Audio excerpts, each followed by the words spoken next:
Borderlands. Released August 9th, 2024. Directed by Eli Roth. Written by Eli Roth and Joe Abercrombie. Starring Cate Blanchett, Kevin Hart, and Edgar Ramirez. Rotten Tomatoes score, 5%. Metacritic, 55. IMDb, 4.4. Welcome back to Real Reviews. Like always, I am your host, Lee. Today we are talking about Borderlands. If you hadn't heard before this review, very obviously from the ratings I mentioned in the opening, this movie isn't doing well. Do I think that is reasonable? Do I think the reviews are accurate? Let's talk about it. So Borderlands is an action comedy based on the Gearbox game of the same name. The basic concept of the game is that you and up to 3 friends blast your way through the world collecting weapons and items until you make your way to the vault. That is also the basic concept of this movie, and it doesn't work where the games do. I think the story starts to fall apart because it is MacGuffin-based, but it isn't the vault key, or even the location of the vault. It is Tina. Then they started changing backstories to fit with this desired narrative. It really doesn't work. It works even less if you are even vaguely familiar with Borderlands characters at all. The bad guy is the owner of Atlas who created Tina to use her as a vault key. And if you were like, well, how the heck does that work? Well, in this version the key is 3 parts, 2 cones like in the games, and 1 daughter of Iridia.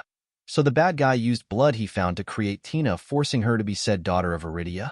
This is all laid out in the first 20 minutes or so. Roland is a soldier who rescues Tina from a lab, at the same time freeing Krieg. Then weeks later Lilith is hired to bring Tina back to Atlas, and now we have our party of 4. I don't think the story works pretty much as soon as they explain that Tina is supposed to be the key. This is honestly disappointing because Borderlands has a pretty basic story that is easy to do. But they didn't want to do that story, so they tried to write something more complex without putting in the time to really develop the characters or the world to make it work. By the end, there is no emotional attachment to any of our main characters. No choices or actions seem to have any consequences. The acting is pretty bad. Kevin Hart is what he normally is, maybe a touch more serious. Cate Blanchett feels so rigid and boring. Almost none of her lines come off with any level of inflection as to give any importance. Jamie Lee Curtis as Tannis is so awkward, it honestly feels like she based her performance on an autistic stereotype. I couldn't tell if Jack Black did a good job because they edited his voice so dang much that it would be unfair to call him bad. Though Claptrap is irritating, so I guess that worked. Ariana Greenblatt did a decent enough job as Tina, but for this movie they toned her down so much that she doesn't really feel like Tina. Florian Munteanu is a different case. He plays Krieg and says about 6 different lines and does a good job in performing those. But you don't get to see facial expressions, just loud lines. One thing that we have seen work in video game movies like Sonic and Super Mario recently is not ignoring the weirdness of the world you are part of. Since this movie has no consequences, they could have taken advantage of a system that works in the game, which is having to pay to be revived. Or the catch a ride. I feel like a good test of an adaptation is that if you take the names out, would you still know what it is? In this case, it is a yes only because Claptrap existing. If you took him out, it would just appear to be a super generic, uninspired action movie. So this movie has a pacing problem, and that problem is that it needed more time. Maybe another movie. So it doesn't feel in the least bit drawn out, but it really needed additional scenes.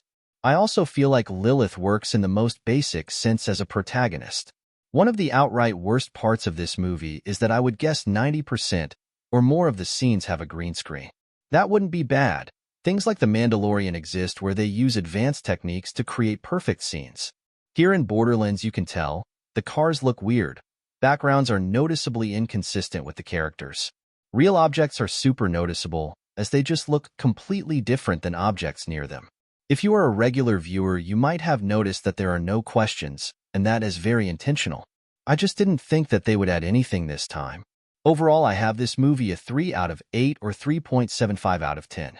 I obviously didn't enjoy it, and I don't really recommend it. I imagine it will be a box office flop, but I do think it is the range to be a cult classic in like 5 or 10 years. Like always, if you made it this far, thank you so much. If you enjoyed it, make sure to like and subscribe for more real reviews like this or AI reviews depending on releases. Until next time.